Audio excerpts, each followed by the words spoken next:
Hi, everyone. Welcome to another episode of Embracing Autism IRL. Today, I have with me Guy Stevens. Guy is a passionate advocate and nationally recognized expert on restraint and seclusion. In 2019, he founded the Alliance Against Seclusion and Restraint, AASR. It's a respected nonprofit aimed at reforming policies and practices to eliminate punitive discipline and the school to prison pipeline. Guy promotes trauma informed, neurodiversity affirming approaches and has spoken at numerous conferences and educational courses across North America. He also serves on the boards of the ARC of Maryland and PDA North America. Guy is committed to creating inclusive, safe environments by embracing neurodiversity and neuroscience to ensure equal rights for all. Welcome, Guy. Hey, welcome and thank you. I'm really excited to be here. Thank you. I'm so excited to have you here. This is a conversation that I feel has been a long time coming. Mhm. It's very important in the autism community, and it can be a challenging conversation. But again, I think it's something that's worth talking about. Um, Absolutely. so I wanted to ask you, I know I gave a little bit of a background on you Sure. here, but can you tell me a little bit more about your involvement in AASR as well as endseclusion.org and its mission? Sure. So I started the Alliance Against Seclusion and Restraint a little over 5.5 years ago. And unfortunately, I started it because of a personal experience. I have a neurodivergent son, autistic son, who was physically restrained and secluded at school. Unfortunately, that led to a lot of trauma for my son, led to trauma for our family, and it led to some challenging conversations. I had some discussions with my son about kind of what happened to him and what was done to him. And one of the challenges here, and we'll probably talk about this throughout our conversation, but there's no federal law when it comes to oversight around the use of physical restraint and seclusion in schools around the nation. That means every state is on their own in terms of what their laws say or don't say. I happen to live in Maryland, and Maryland has some of the better laws in the nation around restraint and seclusion.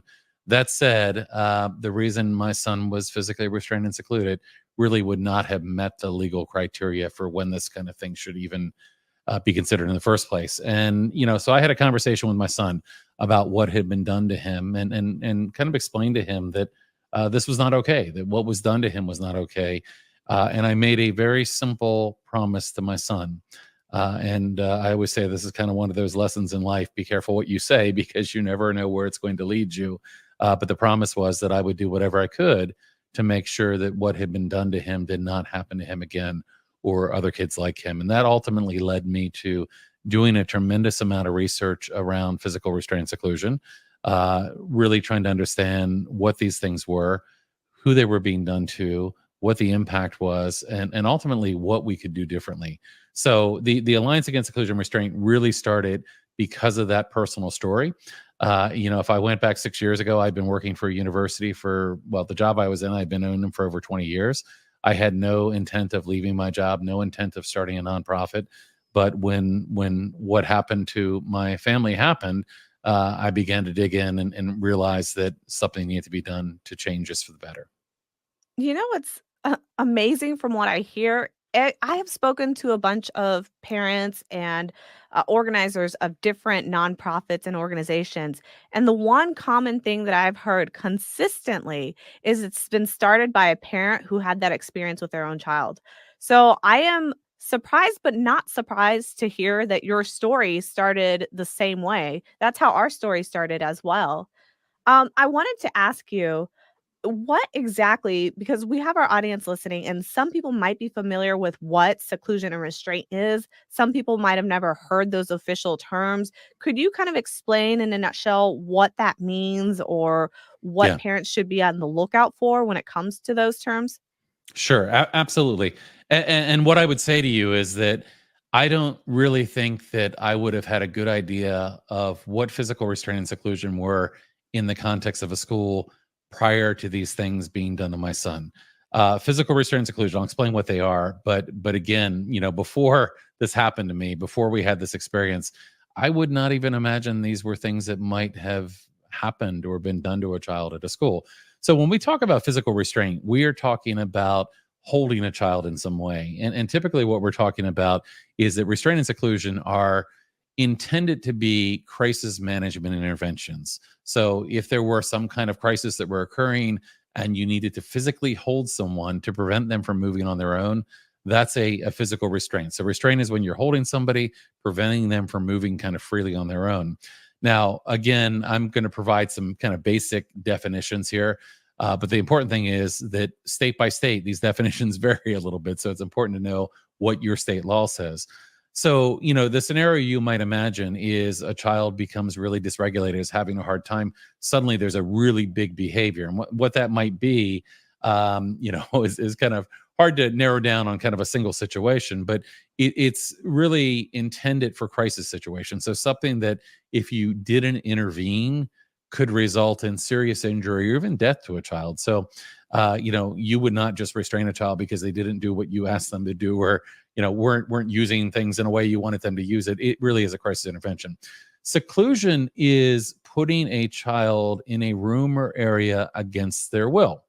And in practice, what that looks like is there are many classrooms across the nation, generally special education classrooms, that have a small little room attached to it. It might be padded, like using kind of thick padding against the walls. It might be something that looks like a converted closet. It might be made out of plywood or cinder block. But what happens is a child that is become dysregulated is sometimes put in these rooms or these areas forcefully, and someone will shut the door and hold the door shut.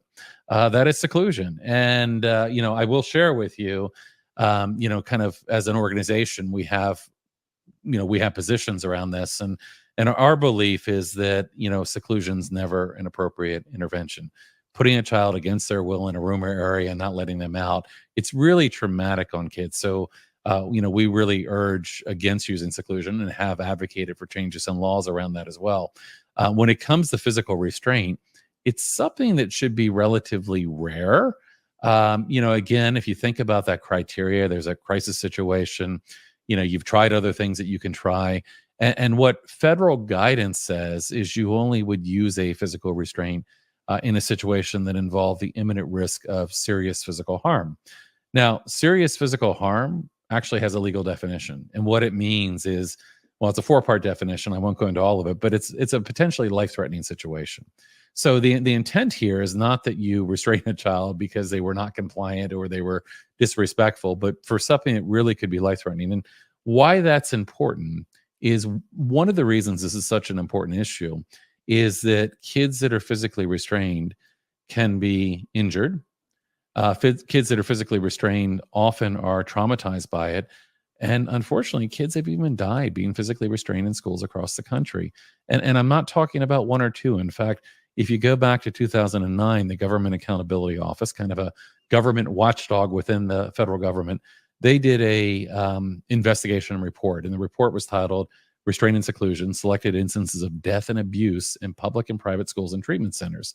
And what they found were there were hundreds of cases of potential death and abuse due to the use of physical restraint and seclusion. There was a case in Georgia where a young man hung himself in a seclusion room. So these interventions, I guess what's really important about them is that, if you know that children have died being physically restrained in schools across the country, what you've got to really wrap your head around is this can be potentially life-threatening, that this is the potential use of deadly force. And the question then becomes, when do you use potentially deadly force on a child who has become dysregulated? And what I would say is that should be exceedingly rare.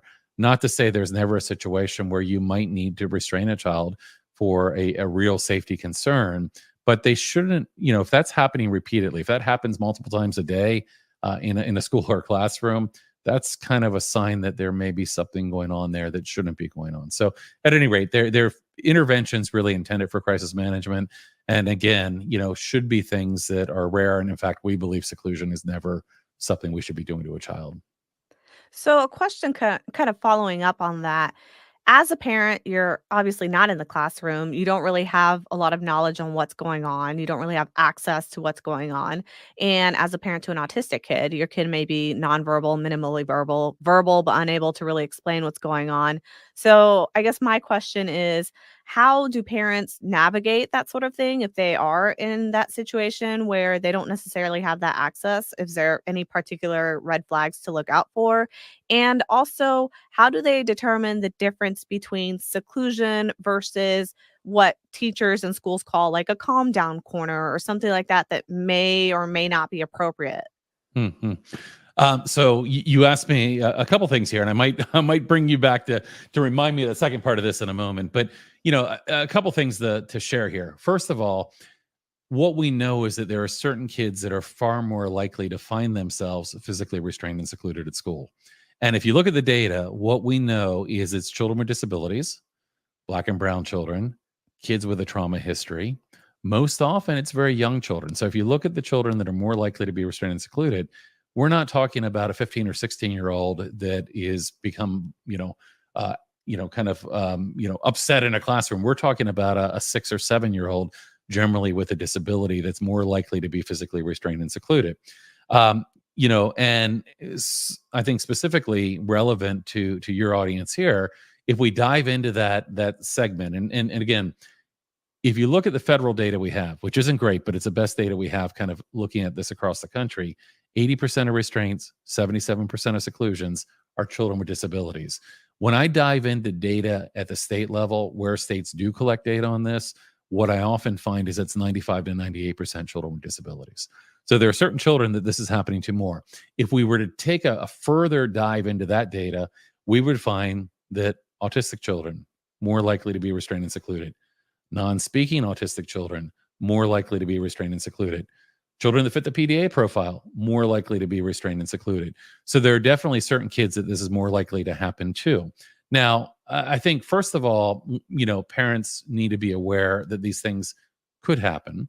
They should be aware of what their state laws might say around the use of restraint and seclusion, and understand that these things are intended as crisis management. They are not intended for everyday everyday application. If a child is being restrained on a regular basis, in fact, the U.S. Department of Education, Office of Civil Rights, put out guidance around this and said, if you're repeatedly doing these things to a child, it probably is not appropriate. It's probably a lack of really meeting that child's needs. And what I would say is that very often, when I see a child being physically restrained or secluded at school, what I see below the surface is a child whose needs are not being appropriately met. This is an indication that what is being done is not working. Now, not to say there's not an outlier, but it can be an indication very often that things are not working. So, a couple things. One, parents may not know that these things happen to their school, or they may hear that these things are happening, but they hear it in a way that doesn't raise concern. You mentioned something a moment ago, and it's something that is really important for people to understand. Seclusion, as I said, is putting a child in a room or area against their will and not letting them out. It does not matter what you call your seclusion room. You can call it the cool room, the blue room, the calm room. You can call it lots of things. But if you are putting a child in there against their will and not letting them out, it is effectively a seclusion room. So we very often find that, these rooms have names that sound not like anything you'd be concerned about. Oh, he needed to go to the quiet room for a little bit. Well, was he secluded? Was he in that room against his will? Was he not able to leave that room? And this, I really want to be clear, like being put into seclusion for a young child, a child who's having a difficult time, to be forced in that room, it is extremely traumatic. Kids that are forced in those rooms, they often go and the door will be shut and held shut or blocked in some way, and they bang and they scream and they hit their head. They may call for loved ones if they're able to. It's an extremely traumatic thing that happens, and we find that kids go in those rooms, they may urinate or defecate. That's not intentional behavior. That is a stress response.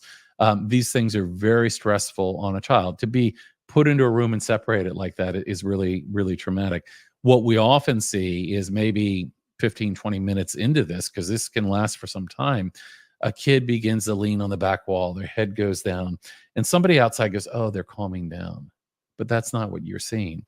When we are in a situation we go into a fight or flight response mode, if we become so desperate that we're not able to kind of change our circumstances and flee or fight in some way, our brain will actually go into a shutdown phase.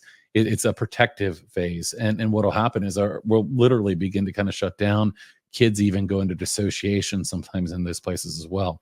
So it's important to realize that, one, many states do have reporting requirements that would require a school to tell you if they restrained or secluded your child. Many states have laws that really should make those things unusual, but unfortunately, sometimes they are not. But we find that in practice, and again, I think about the kids that are more likely to be affected in practice. Sometimes parents don't know until they have a child, let's say a non-speaking autistic child that comes home with injuries, unexplained injuries, and begin to ask questions, and then might hear language like, "Oh, well, we had to put him in the blue room for a little while." Well, what does that mean? So I think it's important for parents to know that these things might happen, and there are proactive things that they can do to hopefully try to prevent them from happening. But very often that's the case. So the second part of your question was kind of about that idea of these rooms having different names. And again, it doesn't matter what you call the room. I mean, I've seen rooms that there was one that was, the school called it Alaska, a place to chill out. There's nothing Huh. calming, again, about being put into that room. And what we find is that these situations where these things happen can be so traumatic to kids that 10 years later, they still carry the trauma with them.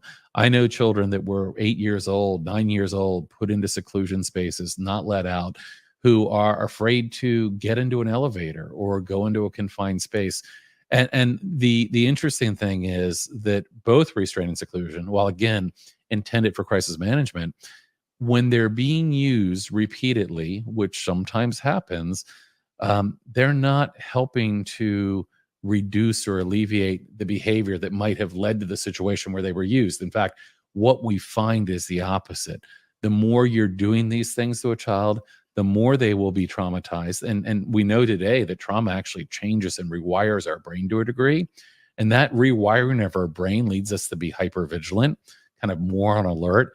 And when kids are hypervigilant, they're more likely to have kind of stress-related behaviors. So the interesting thing is the more you're doing these things, the more you're creating a cycle where sometimes people are repeating them over and over again. So, what would you say to a parent, to our listeners out there? Let's say they did catch on to some red flags. What would you recommend their next steps be with the school? Sure. So, I think a couple things. One, obviously, with something like this, you want to ask questions. You don't want to be afraid to ask questions. My starting place with all of this, we have a lot of parents that might contact us and say, "Hey, we're concerned about this, or this has happened. What do we do?" Our starting place on all of this is always to begin by trying to collaborate. Trying to understand what might be happening, why it might be happening, and if you find out that your child is being put into a seclusion room or restrained, trying to work with the school to make sure these things don't continue to happen. So I always recommend that people begin by trying to collaborate. Are you doing things that work for you well to address the concerns that might have led to these things happening in the school environment? Unfortunately, what we find in practice is that although federal guidance is really clear that these are crisis interventions only to be done in situations where you've tried everything else and only in those situations of imminent serious physical harm, what we find in practice is whether it's restraint or seclusion, these things often happen for reasons they shouldn't. They happen for noncompliance. They happen for minor behavior. They might begin because a child, a case out of a newspaper story recently, child was drawing on the wrong side of the paper. The adult kept trying to get them to draw on the proper side of the paper, eventually escalating and eventually getting to the point where the child was kind of drug off to an office. So sometimes it's actually, and again, we're an organization that is made up of parents and caregivers, and we have a lot of self-advocates, a lot of autistic self-advocates. We also have a lot of teachers, administrators, OTs, a lot of people coming together. So when I say this is not a matter of being judgmental, but sometimes it's an inappropriately trained adult that not only fails to de-escalate a kid who's having a hard time, they actually escalate them. And you probably know this well. If you have a child who's having a hard time, when you begin to pile more and more demands on them, it will probably not lead to things getting better.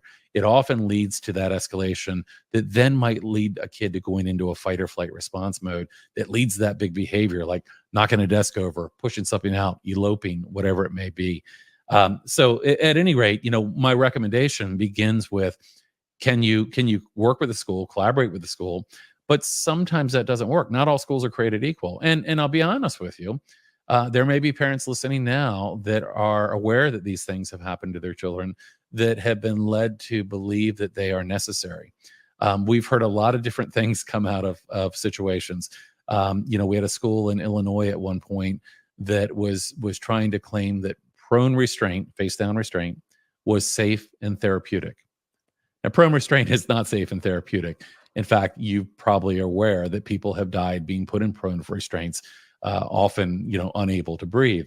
But, sometimes people are led to believe that these things are necessary or that they're some way helpful.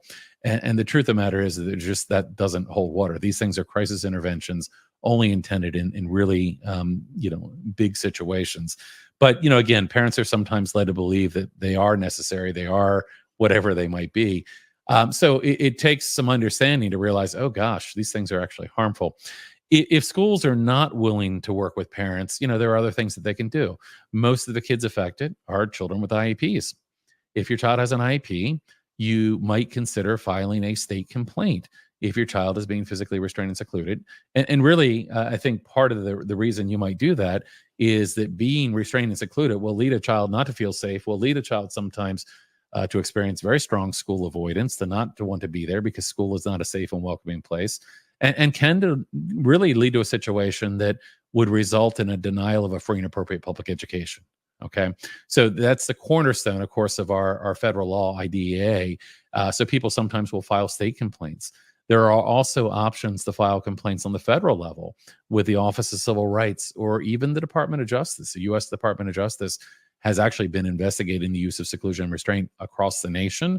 And those investigations have led to large settlement agreements as well. But, I think, if a parent is in a situation that these things are happening, you want to be curious, you want to ask questions, you want to understand why. And you might want to, kind of advocate for alternative approaches. We spend a lot of time talking about what are the things you can do instead. We also have worked with attorneys to draft kind of what we call a no consent letter. And a no consent letter is something a parent can send into their school to say, we don't consent to the use of restraint and seclusion on our child. Now, that no consent letter doesn't necessarily change the fact that if the school finds it necessary, that they may do it, but it opens the doorway to have a conversation and say, we're concerned that these things could happen to our child, and we would like to work with you proactively to come up with ways to better support our child should you be in a situation where you felt these things were necessary. So I think there's a lot of things that parents can do, but it starts with awareness, just being aware that these things can happen, being aware of the harm that can come from them. And again, it's not only injury, it's trauma. And as I mentioned before, kids have died. When this happened to my son for the very last time in the fall of 2018, my son at that time was 13 years old, autistic, like science, like nature, like being outdoors, like collecting things. Across the country in California, there was a young man named Max Benson. Max Benson was 13, autistic, like science, like nature, like collecting things, like my son. Max Benson was put into a prone restraint at school that killed him. I've met some of Max's family. We've got a volunteer on our team that was one of the neighbors of the family and knew Max. It's a tragedy that should never have happened, and unfortunately, that tragedy has happened repeatedly across the country. So, I mean, it's something that really requires, and again, these things don't happen everywhere, but it requires awareness, and if these things are happening, concern. Yeah, it's scary because parents really have 100% trust in the school. When you drop off your kid, you're just assuming your kid is in good hands, and then you're not really privy to what's happening behind closed doors. So that's always like a point of anxiety from the parents that listen to our podcast. I heard you say a couple things that I wanted to kind of follow up on. One of them is you were mentioning like parents bringing in like information that they've learned about why this might not be the best idea. Do you know, like, where they can get that sort of information, or what kind of data they can bring to support that argument to their school? And then the other thing that you mentioned is they can also offer alternatives to restraints and seclusions. Could you list off what some of those alternatives could potentially be? Sure. So, this is one of the main focuses of the Alliance Against Seclusion and Restraint. And as such, we have a lot of resources on our website, which is nseclusion.org, about what you were talking about things that they might be want to be aware of, about some of the alternatives as well.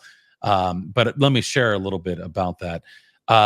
So I think there's a number of things that you might share with your school, and of course, we try to provide some of those resources for parents. But at the end of the day, I mean, it really is, the Alliance is driven by some core beliefs. One of our core beliefs is kind of aligned with the words of Maya Angelou, which is do the best you can until you know better. And then when you know better, do better. Here in 2024, we know better when it comes to supporting kids that sometimes are having big behaviors and sometimes are having a difficult time than restraining and secluding them. There are a lot of different approaches to help people move in a different direction. I'll share a couple of them with you. Sometimes we're asked about, like, well, kind of the very direct question, which is, what do you do instead? What do you do in this big situation where suddenly I have a child in an unsafe situation? Now, I'm a huge proponent of the idea of going upstream. And what I mean about that, mean by that is this idea that, rather than trying to figure out a new way to deal with a crisis, I'd rather go upstream and avoid the crisis in the first place. And I believe there's some things that can help people to do that. That said, there are situations where you might find yourself in a crisis, and what do you do? There is a nonprofit out of Virginia called Grafton Integrated Health. Grafton Integrated Health runs residential facilities and special education day schools. If you went back 20 years ago, Grafton used a lot of physical restraint and seclusion, much like others that were kind of in the same space that they were in. They eventually realized that the use of physical restraint and seclusion was not good for the children they were serving, was not good for their staff, was not good for families. And they had a new CEO that came in at one point, a guy named Jim Gaynor. And Jim said to the team, like, we've got to find another way. Like, this is not working. And they had a lot of injuries. They had workmen's compensation rates that were through the roof. And the team began to kind of explore and look for options. Eventually, they developed their own, and it was something they called UKERU, which is UKERU. UKERU is a trauma-informed alternative to restraint and seclusion. And trauma-informed meaning that it begins by focusing on understanding the brain, understanding trauma, understanding the stress response system.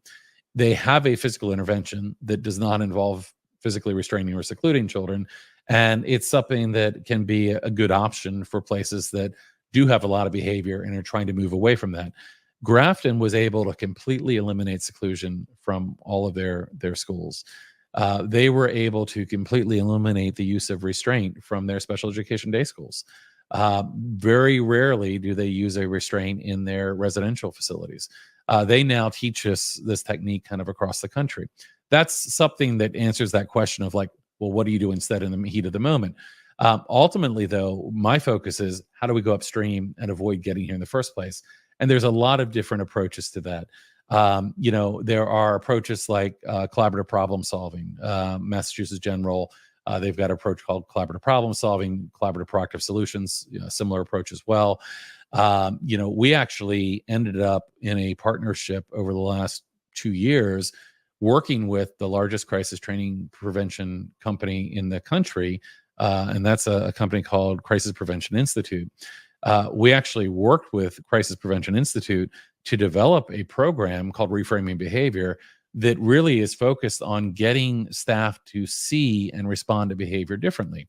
One of the things that causes a lot of this is that a lot of our ideas around behavior are ideas that are well over 100 years old. A lot of reward, consequence, a lot of operant conditioning, and what many of what you probably know, and many of your families probably know, is that those things, although they sometimes sound good, are not working. Those behavior tracking sheets or incentive plans. I mean, some of the worst meltdowns that my family experienced with my son was when he didn't get the reward he worked all day to earn, and suddenly it was taken away from him. The truth is that a lot of these approaches that we're taking today, while they have positive sounding names, aren't working for kids that need help the most. Kids with trauma, kids with disabilities, neurodivergent kids. And part of what really can help people move in a better direction is understanding behavior through the lens of what we know today about the brain and the nervous system. I'm a huge proponent of, if you see behavior through the lens of the brain and nervous system, you see it differently. And that program that we developed was really about getting to educators, how do you see behavior through that lens? How do you understand that much of the behavior that we see is not thoughtful, intentional, manipulative behavior? Much of the behavior we see is actually a stress response. Much of the behavior that we see is a child having a difficult time, not a child choosing to give someone a hard time. So anyway, there's other programs in that vein as well.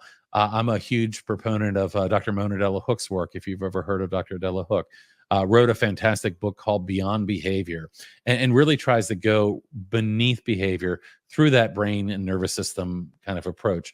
Approaches like co-regulation and really trying to support children in a different way. So there are alternatives out there. We've got things on our website as well. Dr. Bruce Perry's work is another thing that we talk about sometimes, the neurosequential model. Lots of different kinds of things that people can be doing to help them to move away from that. What we talk about at the Alliance, what I believe is kind of the answer to the question, and it's a very high level answer, but that we should be moving in directions that are trauma informed, that are neuroscience aligned, neurodiversity affirming, relationship driven, and collaborative. Meaning that we need to understand the impact of trauma. And when I talk about trauma, I'm talking beyond sometimes the things that people automatically think about. There's a huge intersection with disability and trauma, neurodivergence and trauma. Being a neurodivergent individual in a neurotypical world in and of itself can be traumatic. Having expectations, being, a non-speaking individual trying to communicate with the world when you've not been given access to robust communication capability. So, understanding trauma is important. Seeing behavior through that lens of the brain and the nervous system. Focusing on things that are neurodiversity affirming versus, kind of what sometimes the approaches are that really are not. There's a lot of things that are pushed today that are harmful and stressful to kids. Being collaborative, realizing that, we shouldn't be doing things to people. We shouldn't be doing things for people. Like, we should be doing things with people. All of these things are critical. And of course, relationships. I'm the guy that you asked me, like, what's important about, supporting kids in education. It's the 3 R's: relationship, relationship, relationship. That's so critical to the success or failure of so many kids. Yeah, I think one of the things that kind of stood out from what you were saying that really is relatable to us is kind of like how what seems to be a small thing in school when it comes to an autistic kid can feel very overwhelming. And for us, one of those things is kind of like the clip up, clip down system that they use for behavior. And that I'm still trying to figure out a way to effectively communicate with the school that that is not an effective way to deal with autistic behavior, but really any Oh, child's behavior. And I know that they've done things to make it seem like, oh, it's not punitive, this or that, but just the fact that it's a public system that right. the other kids can see, and also the fact that it's kind of murky what you get clipped up or down for, what is autism, what is not autism. I have not had success on that front. Yeah. So, Um, so it hurts my heart to hear you say that. Clip charts are something that a lot of the people that I know and work with would probably be surprised to hear you talking about that still happening in your school. really? Because it is an idea whose time has not only come and gone. It's not just people like me and others that are advocating for these different approaches now that are against the clip charts. The idea behind a clip chart, well, there's a lot of problems with it. You've identified them. They are public shaming. Um, I worked with a principal who had gone into a school where he was really doing a lot of work to bring in trauma informed approaches and was working to get rid of things like clip charts. And part of the thing that he would talk about is like, okay, well, tell you what, if you think these are a great idea, I'm going to start having a clip chart for my staff. And I'm going to call you in. And if you do something that doesn't meet my expectation, I'm going to ask you to clip down. We would never do that to an adult. Now, We um, should. yeah. Well, certainly if they have a clip chart, they should move down. But the truth of the matter is that these things are really counterproductive. They lead to stress, they lead to anxiety, they lead to public shaming, and I am not, broadly speaking, I'm not a big fan of a lot of behaviorism. I'm not a fan of a lot of the approaches that are really driven by compliance based approaches. Now, don't get me wrong, children need to understand rules and work together. And all of those things are certainly reasonable. But these compliance based approaches sometimes are pushing the wrong thing. Um, so, PBIS, positive behavior interventions and supports. There's a lot of PBIS, and I'm not going to go down a real big rabbit hole here, but there's a lot of PBIS that is based on the idea of positive behavior interventions, rewards. The truth of the matter is there's a whole lot of science out there that talks about the problems with rewards. Rewards can actually lead to a decrease in intrinsic motivation. Kids can become less generous when they're working for rewards. There's a lot of issues. In fact, one of our most popular articles ever was an article called The Dark Side of Rewards. It kind of talks about some of the issues with that. Well, here's your argument, and I'll share the article with you. PBS, the organization behind PBS, actually put out an article saying, ditch the clip. It's time for these clip charts to go. So even the programs that are still very entrenched in behaviorism have come to realize that these clip charts are a really bad idea. So if your school is using a clip chart, I will share that article. It's a really good article. And of course, many of these schools that use these things were PBS schools. It became kind of a PBS practice as well. And now the organization behind it's like, oh no, you don't want to do that anymore. But some of the related things as well. We've written articles on this, like not only the dark side of rewards, but a lot of the behavior tracking systems. I mean, imagine for a second if throughout your day I was going to make you carry around some kind of little piece of paper that you had to color at different points, or whatever you did to it, to mark how you were doing through the day. So you've got to reflect through the day. Oh, I didn't do so well here. I didn't do so well there. You have to talk to somebody about this. You have to then take this thing home and explain to somebody else again who's going to be disappointed in you how your day went. I used to get home those behavior tracking sheets ripped up, taped back together, torn up. Those are another thing that really aren't helpful to kids. So there's a lot of bad practice out there, and it's sometimes this bad practice that leads a child to be dysregulated, that leads to a situation that we end up having a child being physically restrained or secluded. Yeah, that's exactly why I brought it up, because I know that for my kid, it can trigger meltdowns for sure. Because one of the things that she's always struggled with, like since she was 2 years old, is having this like low self worth that she just innately seemed to have. And she was very self critical because she always had these delays. So that whole system has never worked for her. Maybe we should bring you back for a full discussion on this. This seems like a good topic. I'll ask Oh my yeah. listeners. Yeah, absolutely. Be happy to. So, we have one more question for you that we ask everybody we bring on the show, and that is, what does the phrase embracing autism mean to you? Yeah. So, I think one of the things that's really important to me, and I mentioned kind of the idea of being neurodiversity affirming. I think the idea of recognizing and supporting, and there's a lot of things around autism that are shifting, and I think shifting in a positive direction. For example, moving from the idea of awareness to acceptance, right? The idea that one of the things that means a lot to me. We have a lot of members of our community that are autistic self advocates, and one of the things that means a lot to me is really listening to those voices of lived experience. Kind of back to some of those things we were talking about being principles. It really is about collaborating with people. It's about knowing who are the experts on autism. Well, they're autistic individuals. So to me, when I think about embracing autism, it is not only recognizing individual differences, but supporting those, and not, I think we're still doing a lot of things that are really harmful. My son at one point, until I stood up and kind of had a moment, but at one point in his IP, I remember him having goals around eye contact. You know, Yeah. Like clip up charts and clip down charts. Like the fact is that those things are still out there, and there are still kids. And why? Why would we do that? Why would we do that to a kid? So, at any rate, I mean, I think at the end of the day, embracing autism is really about embracing our individual differences. And I'm a huge proponent of the social model of disability versus the medical model of disability. That may be an entirely different conversation, but rather than looking at disability through the lens of deficit and what's wrong, how do we look at it through that social construct of how do we remove barriers? How do we help people to really be who they're able to be? And I think shifting our mindset and embracing that difference is really important.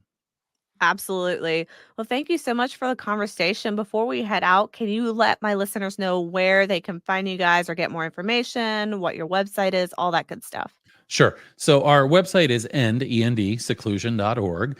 And of course, we are on lots of social media platforms. Probably our largest audience out there in terms of social media is on our Facebook group. But we're on Facebook and LinkedIn and YouTube and you name it. One of the things that we do frequently that I think is really worthwhile, probably for your audience, we do live events every 2 weeks, and they're live because I'm too lazy to edit. So, but we do live events where we interview experts, we interview self advocates, we interview educators, we interview families, we have presentations. Part of this work, in my mind, is really all about. It's all about education. It's all about that idea of you know better and you do better. There's so much more out there that we can know, and by knowing, we can do so much better for our kids. Well, thank you so much for sharing your story and your experience. It was really interesting to learn more about seclusion and restraint and what our parents can do to kind of make sure that that's not happening with our kiddos. I appreciate having you on the show. Thank you so much. And hopefully, we'll talk to you again. Absolutely. Pleasure to be here. Thank you.